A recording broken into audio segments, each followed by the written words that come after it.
Welcome to Win with Richardson and Richardson. What's important now? Success in business most often comes down to hard work, not by silver bullets and quick fixes. It's knowing where to focus that hard work that's key to winning. Join sales prospecting expert and 3-time seven-figure business founder Carrie Richardson and managing partner of R&R Consulting and former owner of Doberman Technologies, Ian Richardson, for radical honesty regarding strategic planning, accountability, and execution that will get you the systematic results you're working toward. Let's get into today's episode. Thought leader and your host, Carrie Richardson.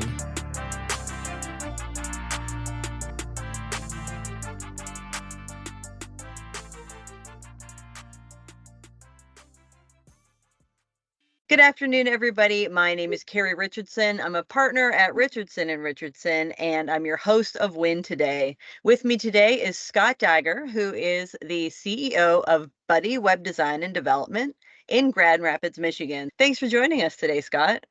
Thanks for having me. It's nice to be here. Tell us how Buddy Web Design and Development started. So my background, I'm from Wisconsin originally, went to undergrad and got my MBA at Wisconsin at the university there. And my career is really business heavy, startups, technology development, innovation, that sort of thing.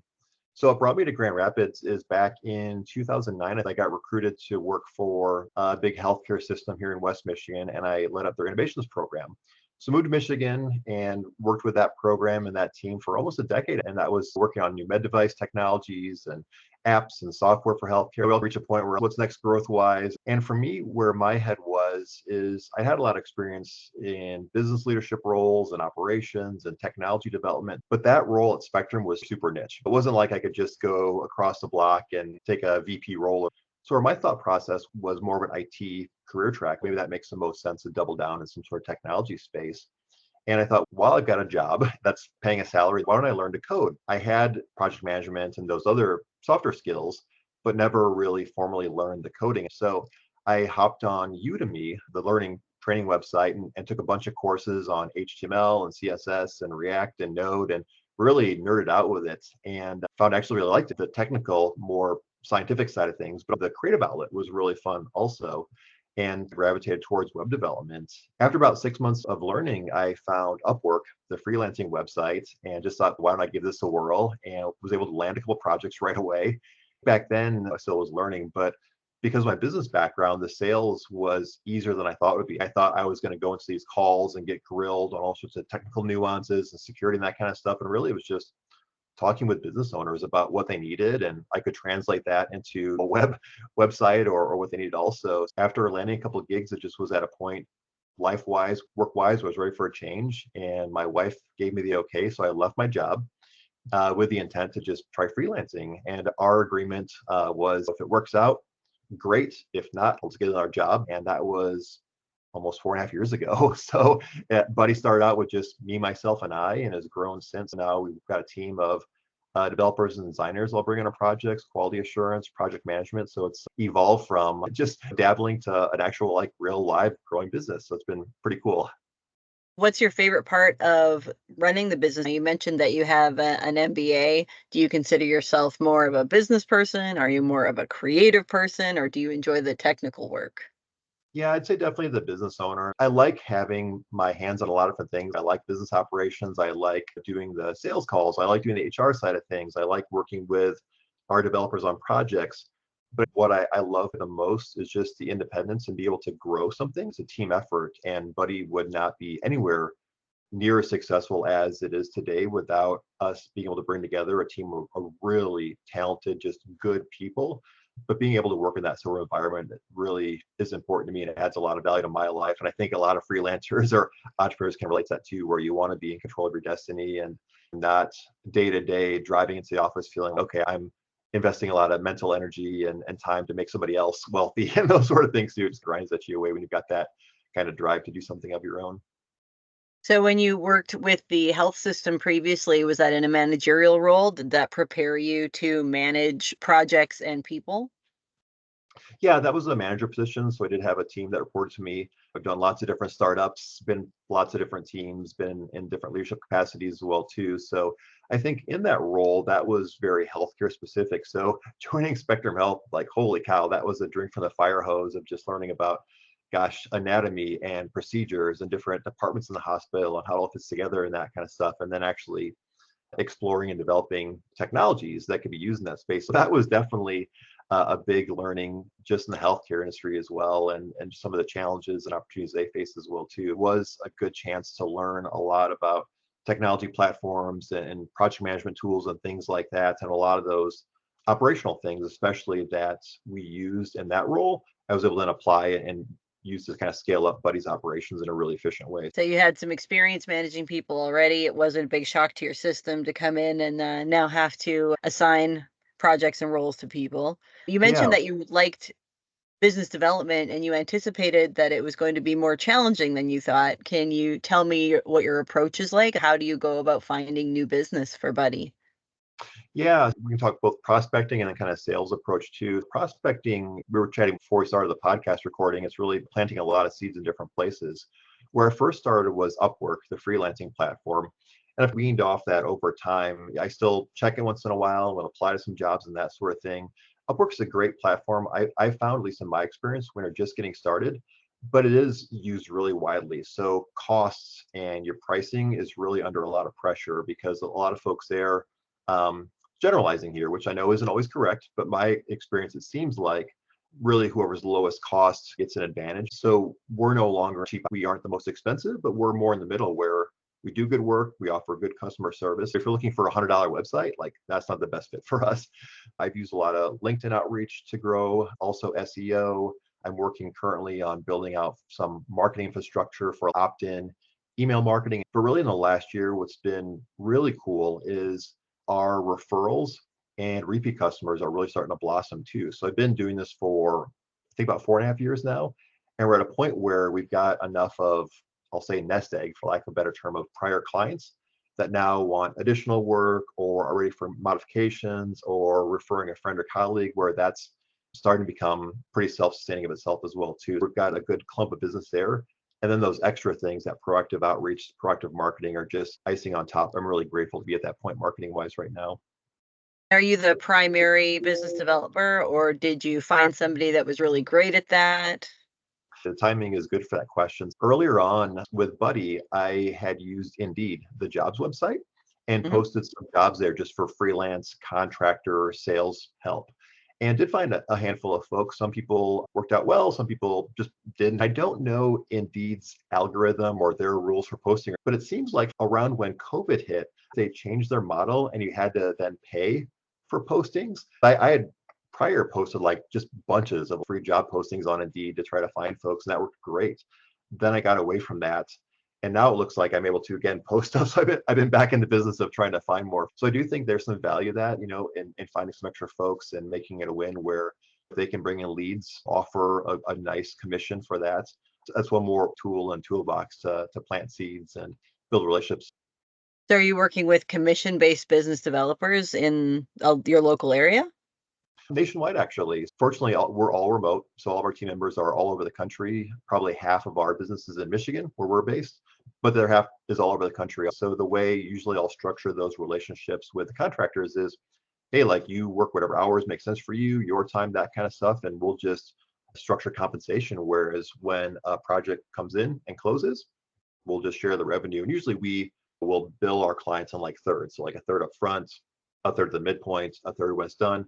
I'll tie just for cash flows, those commission payments along with those. So when money comes in, money gets paid out, that sort of thing. That's worked pretty well for us. It's been a good strategy, and I'm looking to grow that again as long as I'm able to keep posting those jobs in an effective way. I just did the math on that because in my mind, 2020 was last year, and it's been last year for 4 years now. Did you start Buddy right before the pandemic hit? I think it was 2019, right before I left, and there was a few months of work. Then COVID hit, and our daughter at that point was either 4 or 5. She was still doing like daycare day to day. And when COVID hit, we made the decision in March of that year to just bring her home since I was home. After about 6 months of flying solo at home, I then was trying to grow the business and be dad during COVID. And then she started kindergarten. So we did kindergarten at home together and just had the very typical COVID experience like a lot of parents did also. But man, really glad to have some normalcy on that regard again. Everyone's back where they need to be in school and focusing on work and that kind of stuff. You didn't teach her how to code while you had her at home? No, but I'm really proud. I helped her learn how to read and ride a bike and that kind of stuff. So it was some silver linings of COVID being able to be home and help with some of those milestones and that kind of stuff. But holy cow, I don't know about your experience during COVID too, but that was a lot more work helping teach kids when they were doing virtual school than I ever would have imagined for sure. Both of my children were in Canada during the pandemic. There was 2 weeks of quarantine on either side of the border. So a visit meant a month of quarantine. Oh So my it was gosh. unfortunate that I didn't get to see them for quite a bit during the pandemic, but I also didn't have to homeschool anybody during the Yeah. pandemic. I have a lot of respect for the people that did have to do that. What was the biggest challenge for your business through the pandemic? Did you see any client loss or did you have a big boom? Yeah, it just was get through it honestly, because that was still really early in, foundation. So at that, I scraped together what clients I could from Upwork primarily, and then grow the business as best I could while trying to juggle home life and parenting and teaching and that kind of stuff also too. So it was, I think the year-on-year metric was higher in year two than year one, which is good, but it wasn't like I was giving it the full court press like I would have wanted to. Around that time, though, is when my mind shifted of how to scale up the business more, which kind of led to the model we have now, where when I started, it was me doing sales and development, design, like everything by myself.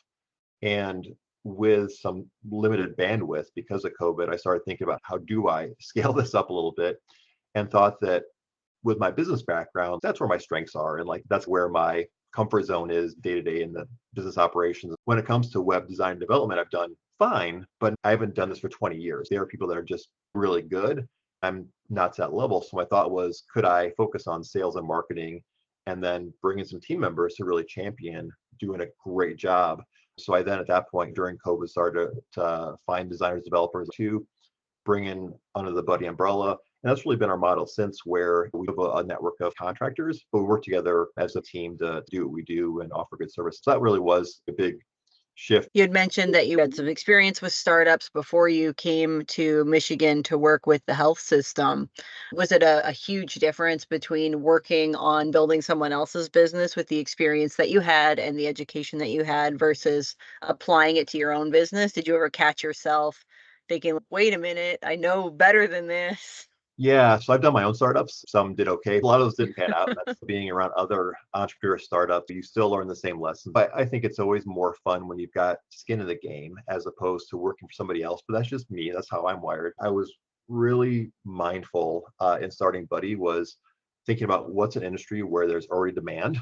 Having done so many startups before where you've got what you think is some novel solution, but people aren't begging for it. You've really got to educate and find folks and say, hey, here's my better mousetrap.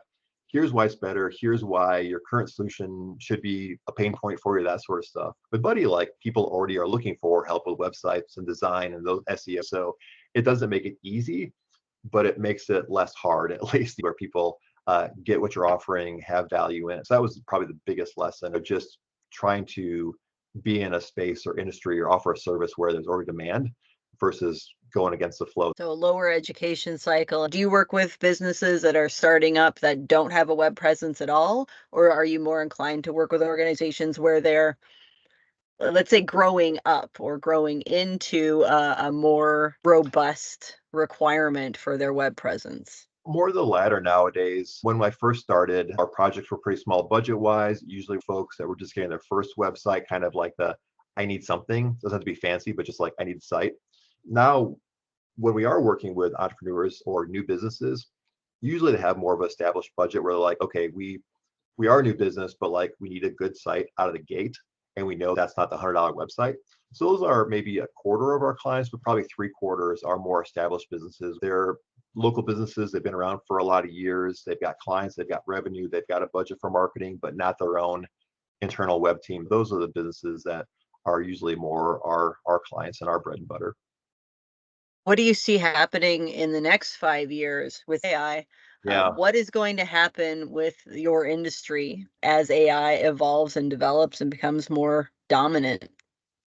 That's the $1 million question right now too. So a social network I like is Reddit, and I'm on there once in a while. And I saw a discussion a few months ago, and granted, even in a few months, there's been a lot of developments with the AI and the videos and things like that. But someone at that point was talking about using AI for graphic design specifically, and basically made the point in short that while AI could generate the thing, like the deliverable, the brochure, AI so far isn't going to be able to take a client that doesn't know what they want and translate that into something else too. It's that human connection and that translating like what they have in their brain.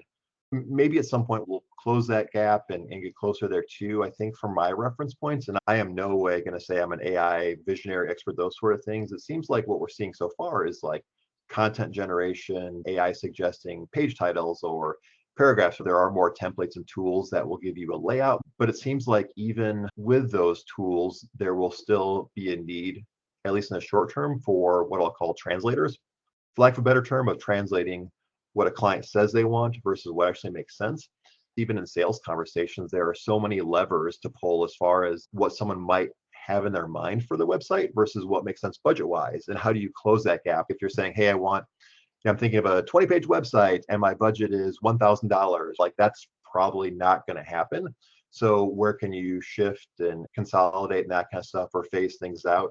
So I think there's still going to be that sort of role. It's just, I think the tools will get smarter as well. But it's interesting time. And I think it'll be, I think probably like a lot of folks really curious just to see what's going to happen also too. But that's my take as of February 2024. And I guess we'll see what happens a month. Timestamp. We'll talk in a year and see what happened. I'm interested in knowing whether or not AI is going to cause pushback on pricing. When I think about perhaps working with my lawyer, for example, who charges a significant amount hourly, if I suspect that my lawyer is just feeding things through AI, am I going to be willing to spend the same kind of money that I used to be willing to spend on that service? I think the same will go for marketing. If I suspect that my marketing firm is doing everything using an assisted system, am I going to be okay paying the prices that I paid last year? It's interesting, I think, and this probably goes for any service, but in the web development space, graphic design too, just perceptions of what things should cost versus what they cost too. And I know from prior experience, like getting quotes for websites, and it's just holy cow, like that dollar amount is crazy. But there are some big businesses that will spend a lot of money, and Buddy doesn't play in that space right now. But I think part of it was just people's perception of, oh, you should be able to knock this out really quick. This is really easy. So why does it cost that much? When you're talking to a business owner, it's like their checkbook, their money, like absolutely. I think we all relate to that and being more money conscious. But when you're with a bigger organization and there's just more money allocated, and you also realize how many things are on your plate, that's like a marketing manager bringing somebody in that can do a really good job. Like that's more of a no-brainer. Okay, got the budget allocation for it. I know you guys are going to do a great job. You're going to take care of all these things for me. That's definitely worth it too. But I think you're right, just as far as people's perceptions and how technology influences that and makes folks think things should be cheaper and maybe they should be and all that kind of stuff. It's a lot of variables there. Be interested in seeing how it affects creatives moving forward. I haven't actually seen any of the new AI video. I've actually been pretty busy and I get sucked into stuff like that real easy. Yeah. I can't go over there right now, but I assume it's pretty cool because everyone's posting about it. What do you see as the biggest opportunity for your business in the next 1 to 3 years? Yeah, I think for Buddy, there's two different things in my mind. One, because Buddy's just scaling up. We've got good operations, we've got a good team. Like when projects come in, we can knock them out. We're organized. So I think part of it is just trying to pour gas on the fire and just ramp this up. Externally, like there are all these other changes also too. So while I want to put the foot on the gas pedal for our current model, is that sustainable for 5 years? Is the landscape going to shift? So it's funny how it's doubled down, really build on what we currently have, but also mindful of what's the world going to be like in a year or 5 years. One lesson I've seen a lot is entrepreneurs that start something get a little bit of traction, then they're like, oh, I can also do this, and they just mentally start getting really spread thin and trying to conquer the world. Nope, stay in your lane, grow this, be patient. So there's part of that for me too, where our bread and butter right now is web design development, and we do some graphic design work like logos, branding, that kind of stuff. But for me also, how can we help out more in SEO and also just more broad marketing? This paradox of how to stay in our lane and grow that, stay true to who we are, but also really mindful that out in the periphery, there's lots of changes that are going to make things drastically different than they are now. Do you follow a formal strategic planning process, or do you subscribe to one of the sales methodologies that are widely used? Not in a real deliberate sort of way. I think it's more organic for me also, despite having gone to a lot of school for business strategy and lots of management classes and things like that. I haven't done a SWOT analysis on Buddy for like forever. There's continual reflection on operations and what's working well on a quarterly basis. I do an informal review of just how things are going. I would say probably not in like the very academic way that you learn in business school or those sort of things. Do you feel like having an MBA has benefited you to be able to be more patient or to make choices differently? Like when you Mhm. compare yourself to, say, a peer in the same business that started building websites and then had to get all of their business education the hard and expensive way by Mhm. making lots of errors. Yeah, so it's a really good question. I did the MBA at Wisconsin back in 2005, 2007. And the way Wisconsin is set up, or at least was at that point, was there wasn't like one general MBA. You'd pick one of, I think, 13 concentrations. So I did the entrepreneurship tracks. Like the first year was more general MBA, and then you did more and more in that focus. And a very good experience overall. Staff was wonderful. Just I'm really glad I did it. Even more than the book learning, what I think was helpful was more being exposed to other entrepreneurs who've been there and done that, and just realizing these people are really talented, but there's no reason I can't do that also. And I think getting over those mental hurdles, these people still put their pants on one leg at a time, like that kind of thing, was probably the biggest shift. Does it make starting a business easy? Absolutely not. But I think so those mindset shifts, I think were really helpful too. But you do learn the academic things, how to think through things, how to value things, how to do financial projections the right way. Granted, I've probably forgotten 95% of those mechanics and those sort of things. I remember at the time they advertised the program as being a transformational experience. And it's hard to know what that means going into a program like that, thinking, what is that? Is that just marketing speak? But I think it really was, because you, for me at least, identify yourself differently.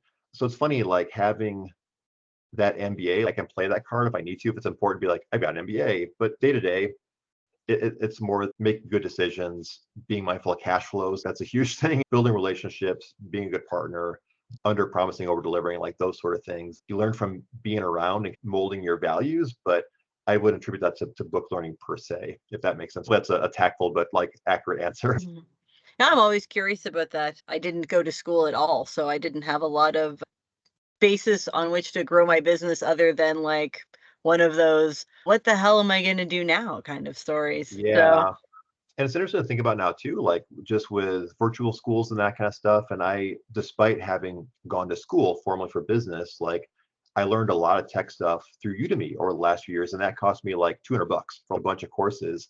And it's just interesting thinking about how in a decade, kids going to college, what does that look like? I really value that sort of educational environment, but what role will that play, and what's the cost going to be compared to just tech learning and that kind of stuff too? So it's just as a side topic, just interesting how what skills are valuable, where you learn those, and what sort of context and that kind of stuff. And I think I'll always be a proponent of learn, but if I had to do it over again, would I do the MBA? Probably, but I wish I would have had more formal training in technology. all right. So, last question. If a business is looking at creating a new web presence, what are the most important things that they should ask a company that they're considering partnering with? First off, it's good to first get a sense of what you're looking for. Do you need e-commerce or not? What pages should be on the site? Do you have a visual style and that sort of stuff? And once you at least know what you're looking for, that will help you vet out developers. For example, if you Google developers in your area or ask for referrals or things like that, I think knowing those things will let you peruse through their portfolios and say, hey, do I like their aesthetic style? Do they have similar sites where I feel confident what they're going to do? But I think from there, then really it's just hopping on the phone call and making sure you've got a good rapport with them. And hopefully you see that they've got some good testimonials or referrals or other folks that can vouch for that developer also too. Really, even though if you're looking for a website, you're looking to this person to champion it for you, it very much is a partnership. No one's going to know your business as well as you do. The developer will know the tech side and the design side, but really it's a back and forth partnership. So you've got to really have someone you trust and feel good about, that you can communicate well with, and work together for a month, 3 months, 6 months, whatever that duration is, and then hopefully longer term also. So if anything needs to be changed, you've hopefully got somebody you can rely on and feel good about. Is it kosher to collect a bunch of websites that you like and say, hey, can you make me something that looks like this? Or is no bueno when it comes to other people's work? That's muy bueno. That's really helpful too. One of the things we ask right away is, are there other websites, either from your competitors or just sites in general you like the look and feel of? And literally in our kickoff call, once we sign our agreement and say, yep, we're going to do this, we'll have a kickoff call together where we'll talk through those and churn through what is it you like about it. Is the general looks? Do you like the navigation menu? Do you like the way the text is? Do you like photos? Those sort of things too. One thing that can be overwhelming is feeling like you've got this blank slate and I don't even know where to start. You don't need to start from scratch. The easiest starting point is finding things you like, and then just either by yourself or with a professional talking through what is it about those you like. And if you got a talented developer or designer, that person can extract what you're saying and craft it as something that's going to really mesh well with what those sites have in common, what you like, those sort of things. So it's a really good question. So you'd be able to almost see a thread that goes through the similarities between the 4 websites that I like. Yep. And ideally, if you go through those first steps where as you look through a prospective developer's portfolio, you like their stuff, then yeah, all those things should align really well. At least on paper, those should align really well. Excellent. Thank you so much for being with us today, Scott. It was wonderful talking to you. It's always nice to have a Michigander on the podcast. And we will look forward to checking in with you a year from now or so, Scott, and we'll see if your AI predictions came through. We'll see. It's gonna be interesting no matter what. Have a great afternoon. You've been listening to Win with Richardson and Richardson. What's important now? We're so glad you've joined us and know you're one step closer to winning big in your business too. We'd love to connect with you outside of the show. If you have any questions or comments, please reach out to connect@rnr.consulting. Don't forget to rate, review, and subscribe to the podcast so you'll easily know when new episodes are available. Until next time, you can win, and we're here to help.